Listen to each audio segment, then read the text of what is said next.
والسلام على سيد الأنبياء والمرسلين وعلى آله وصحبه أجمعين. أما بعد فأعوذ بالله من الشيطان الرجيم. بسم الله الرحمن الرحيم. إن الدين عند الله الإسلام. وقال النبي صلى الله عليه وسلم: من تشبه بقوم فهو منهم، أو كما قال عليه الصلاة والسلام. محترم حاضرین، اللہ تبارک و تعالیٰ نے اس کائنات کو بنایا ہے اور اللہ تبارک و تعالیٰ ہی اس کائنات کے نظام کو چلا رہے ہیں. اس آسمان کو ہمارے سروں پر باقی رکھنے والے اللہ تعالیٰ کی ذات ہے. پیڑ پودوں کو پیدا کرنے والی ذات اللہ تبارک و تعالیٰ کی ذات ہے. سب کو رزق دینے والی ذات اللہ تبارک و تعالیٰ کی ذات ہے. اللہ کی کائنات میں جتنا غور کرو گے تم کو اللہ کی معرفت ہوگی، اللہ کو پہچانو گے. چڑیوں کی چہچہاٹ میں اللہ کی پہچان ہے، اللہ کی معرفت ہے. اللہ کی قدرت کو دیکھتے جاؤ، اللہ کی قدرت کو دیکھتے جاؤ اور اللہ کو پہچانتے جاؤ. اللہ تعالیٰ کی بے شمار نعمتیں ہیں، اللہ تعالیٰ کی بے شمار نعمتیں ہیں. ہمارے سارے اعضاء ٹھیک ہے، یہ اللہ تعالیٰ کی نعمت ہے.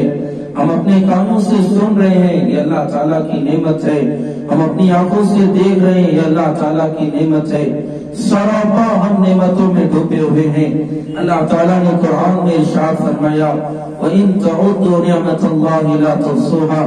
اگر تم اللہ کی نعمتوں کو شمار کرنا چاہو تو شمار نہیں کر سکتے. اللہ کی نعمتوں کو شمار کرنا چاہو تو شمار نہیں کر سکتے. اللہ تعالیٰ کی نعمتیں بے شمار ہیں، اللہ تعالیٰ کی نعمتیں بے شمار ہے. اور اللہ تعالیٰ نے ان تمام نعمتوں کو دینے کے باوجود صرف ایک کام ہم سے مانگا ہے، ایک کام ہم سے مانگا ہے کہ اللہ تعالیٰ نے ارشاد فرمایا: وَمَا خَلَقْتُ الْجِنَّ وَالْإِنسَ إِلَّا لِيَعْبُدُونَ، کہ میں نے جن و انس کو اپنی عبادت کے لیے پیدا کیا ہے، اپنی معرفت کے لیے پیدا کیا ہے، اس کے علاوہ کسی کام کے لیے نہیں پیدا کیا. ما اريد منهم من رزق وما اريد ان يطعمون ان الله هو الرزاق ذو القوة المتين. کہ اللہ تعالیٰ نے رزق کمانے کے لیے پیدا نہیں کیا، اللہ تعالیٰ نے دن رات کمانا اس کے لیے نہیں پیدا کیا. اللہ تعالیٰ نے اپنی عبادت کے لیے پیدا کیا. اس کے بعد اللہ تعالیٰ کی یہ بھی نعمت ہے کہ دنیا میں انسانوں کو بھیجنے کے بعد ان کی رہبری کے لیے، ان کی رہنمائی کے لیے انبیاء کرام علیہم السلام کو بھیجا. ایک لمبا انبیاء کرام علیہم السلام کا سلسلہ رہا ہے اور اخیر میں میرے اور آپ کے آقا جناب محمد رسول اللہ صلی اللہ علیہ وسلم تشریف لائے اور آپ نے بھی تمام انسانیت کو، تمام امت کو ایک اللہ کی طرف بلایا، ایک اللہ کی دعوت دی اور دین اسلام کی تبلیغ کی. دین اسلام کو پورے عالم میں پھیلایا. اور یہ دین اسلام ایسا مذہب ہے کہ ایسا کامل و مکمل مذہب دنیا نے آج تک نہیں دیکھا، دنیا میں آج تک نہیں آیا.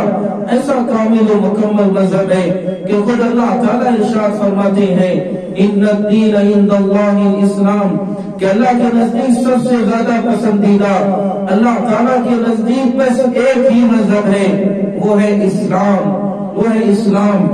اور اسلام کے ماننے والوں کو مسلمان کہا جاتا ہے، اسلام کے ماننے والوں کو مسلمان کہا جاتا ہے. ہم مسلمان ہیں اور ہمارا فریضہ یہ ہے کہ ہم اسلامی تعلیمات پر عمل کریں، اس لیے کہ ہمیں اپنے اسلام پر فخر ہونا چاہیے، ہمیں اپنے نبی پر فخر ہونا چاہیے، اپنے نبی کی تعلیمات پر فخر ہونا چاہیے. لیکن آج معاملہ بالکل برعکس ہے، بالکل الٹا ہوا ہے.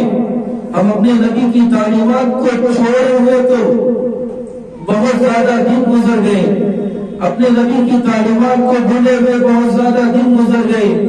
اس کے بعد جو ہم نے حد کر دی وہ حد یہ کہ ہم نے یہود و نصارہ کے طور طریقوں کو اپنا لیا، یہود و نصارہ کے کلچر کو اپنا لیا، ان کی تہذیب کو اپنا لیا، ان کے لباس کو اپنا لیا، ان کا کھانا کیسا، ان کا بیٹھنا کیسا، ان کا چلنا کیسا، یہ ہم نے اس سے لے لیا۔ حالانکہ میرے نبی نے تو زندگی کے ہر موڑ پر رہنمائی کی تھی، میرے نبی نے تو زندگی کے ہر موڑ پر رہنمائی کی تھی۔ نبی نے تو بتایا تھا کھانا کیسا ہے، سونا کیسا ہے، چلنا کیسے ہے، ہر کام میرے نبی نے بتلایا ہے، ہر کام میرے نبی نے بتایا ہے۔ اور نبی کریم صلی اللہ علیہ وسلم نے اپنی امت کو کہیں تنہا نہیں چھوڑا، اپنی امت کو کہیں تنہا نہیں چھوڑا۔ پیدائش سے لے کر قبر کے کھڑے تک اپنی امت کی رہنمائی فرمائی ہے، لیکن امت نبی کی تعلیمات کو بھول گئی، امت نبی کی تعلیمات کو بھول گئی، یہود و نصارہ کے کلچر کو اپنا لیا ہے۔ آپ دیکھیے 3 دن کے بعد 31 آنے والی ہے، ہمارا مسلم معاشرہ خصوصاً مسلم نوجوان یہ کس طرح کا عمل کرتا ہے، یہ کس طرح سے خوشی مناتا ہے۔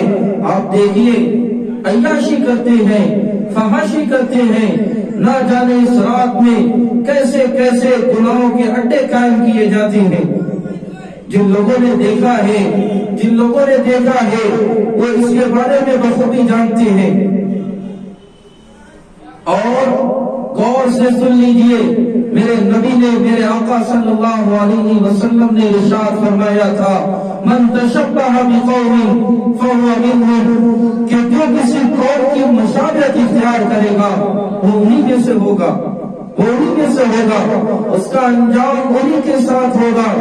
آج ہمارا مسلم نوجوان دیکھ لے کہ وہ کن کے طور طریقوں پر چل رہا ہے، کن کے طور طریقوں پر چل رہا ہے۔ یہود و نصارہ کے کلچر کو اپنائے ہوئے ہیں، یہود و نصارہ کے کلچر کو اپنائے ہوئے ہیں اور اپنے آپ کو ترقی یافتہ کہتے ہیں۔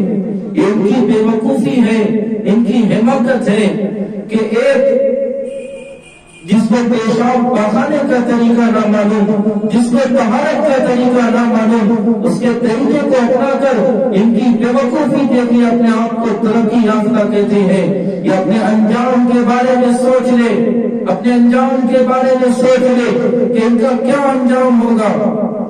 اس لیے کہ یہود و نصارہ کے طور طریقے کو لوگ اپنا رہے ہیں اور بڑی تیزی سے یورپی تہذیب ہمارے مسلم معاشرے میں گھل مل رہی ہے، لوگ اس پر عمل کر رہے ہیں۔ 31 کی رات کو لوگ خوشیاں مناتے ہیں۔ ارے جانیے تو صحیح کہ یہ 31 آیا کہاں سے ہے؟ یہ 19ویں صدی کی ایجاد ہے، 19ویں صدی کی ایجاد ہے اور یہود و نصارہ نے اس کو ایجاد کیا ہے۔ ان کے لیے خوشی کا موقع وہ ڈھونڈتے ہیں، کبھی بلی کی سالگرہ بنا لیا، کبھی کتے کی برتھ ڈے بنا لیا اور خوشی کا الگ الگ موقع ڈھونڈتے ہیں۔ سال میں ایک آدمی 3 مرتبہ سالگرہ مناتا ہے۔ انہی لوگوں نے 31 کو خوشی کا دن قرار دیا اور وہ خوشی مناتے ہیں۔ ان کا تو کوئی دین نہیں، ان کا تو کوئی دین نہیں۔ ہمارا دین اسلام ہے جو ہماری مکمل رہنمائی کرتا ہے۔ ہم کیوں ان جھمیلوں میں پڑے ہوئے ہیں؟ آپ بتائیے کہ 11:59 اور 12:01 میں دنیا میں کون سی تبدیلی آ جاتی ہے؟ کیا آسمان زمین پر آ جاتا ہے؟ کیا چاند قدموں میں آ جاتے ہیں؟ کیا سورج رات کو نکل جاتا ہے؟ کیا لوگوں کی شکلیں بدل جاتی ہے؟ کیا آسمان سے پیسے برسنے لگتے ہیں؟ کچھ تو نہیں ہوتا۔ پھر یہ کیسی خوشی منائی جا رہی ہے؟ یہ کیسے پیسوں کی فضول خرچی کی جا رہی ہے؟ یہ کیسے لوگ عیاشی کو جائز قرار دے رہے ہیں؟ اس رات میں کسی بھی طرح کی عیاشی کرنا، کسی بھی طرح کی محفلوں میں شریک ہونا جائز نہیں ہے، بالکل جائز نہیں ہے۔ لوگ اس سے رک جائیں، اپنے نبی کی تعلیمات پر کیا ان کو فخر نہیں ہے؟ اپنے دین پر فخر نہیں ہے؟ ہمارا اسلام ایسا کامل و مکمل مذہب ہے جس پر ہمیں فخر ہونا چاہیے، ہمیں فخر ہونا چاہیے۔ اور اسلام اور اسلامی تہذیب اس بات کی سب سے زیادہ مستحق ہے کہ اس کو عام کیا جائے، لوگوں میں عام کیا جائے۔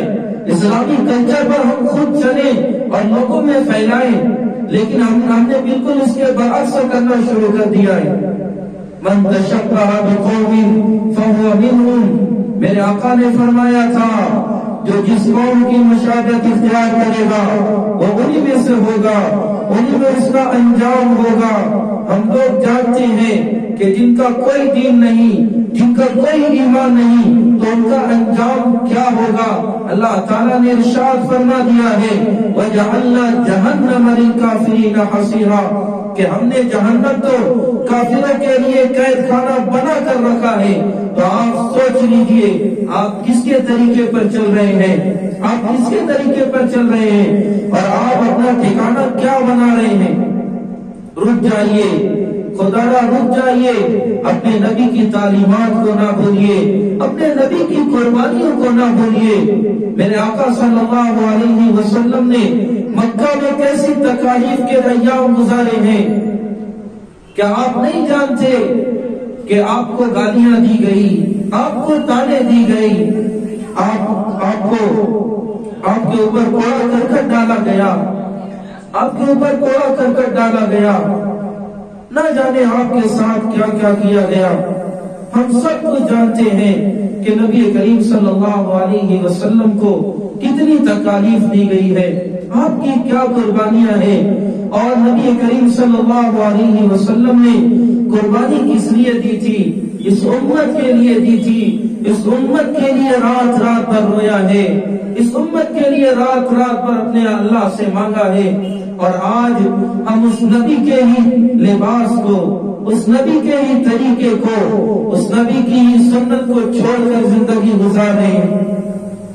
ہمیں اللہ سے توبہ کرنا چاہیے، اللہ سے توبہ کرنا چاہیے کہ آج ہم توبہ کریں کہ جو زندگی میں ہمارے گناہ ہو گئے، جرم ہو گئے، ہم اس سے توبہ کرتے ہیں اور آئندہ نہ کرنے کا عزم کریں۔ اور نیا سال بنانا یہ کہیں سے ثابت نہیں ہے، کہیں سے ثابت نہیں ہے۔ نئے سال کی کوئی خوشیاں نہیں منائی جاتی۔ اگر اس بات کا زیادہ حق ہوتا تو ہم محرم الحرام کی 1 تاریخ کو خوشیاں مناتے۔ محرم الحرام کی 1 تاریخ کو میرے آقا صلی اللہ علیہ وسلم خود ارشاد فرماتے کہ یہ نیا اسلامی سال ہے، آپ اس دن خوشیاں مناؤ۔ لیکن میرے آقا نے نہیں فرمایا، خلفائے راشدین نے خوشیاں نہیں منائی، صحابہ کرام نے نہیں منائی، اور اسلاف نے نہیں منایا، علماء صالحہ نے نہیں منایا، تو ہم آج کیوں منا رہے ہیں؟ ہم آج کیوں یہود و نصارہ کے طریقے پر چل رہے ہیں؟ ہم اپنے معاشرے میں دھیان دیں، اپنے نوجوانوں پر دھیان دیں، جو ذمہ دار قسم کے لوگ یہاں پر ہیں وہ اس بات کو دھیان دیں، اس بات کو سمجھے کہ اس رات کو اپنے گھر کے نوجوان کو، اپنے نوجوان بیٹے کو کسی بھی طرح کی محفل میں جانے سے منع کرے، اور ان کو دیکھے کہ وہ کیا کر رہے ہیں۔ اس رات میں کہیں وہ کوئی عیاشی کے اڈے پر تو نہیں جاتے، کہیں فحاشی کے اڈے پر تو نہیں جاتے۔ اس سے رک جائے، خود بھی رکے، دوسروں کو بھی روکے اور توبہ کرے۔ اللہ تعالیٰ سے دعا ہے کہ اللہ تعالیٰ ہم تمام لوگوں کو یہود و نصارہ کے ہر طریقے سے بچنے کی توفیق عطا فرمائے، نبی کریم صلی اللہ علیہ وسلم کی سنتوں پر عمل کرنے کی توفیق عطا فرمائے۔ وآخر دعوانا الحمد للہ رب العالمین۔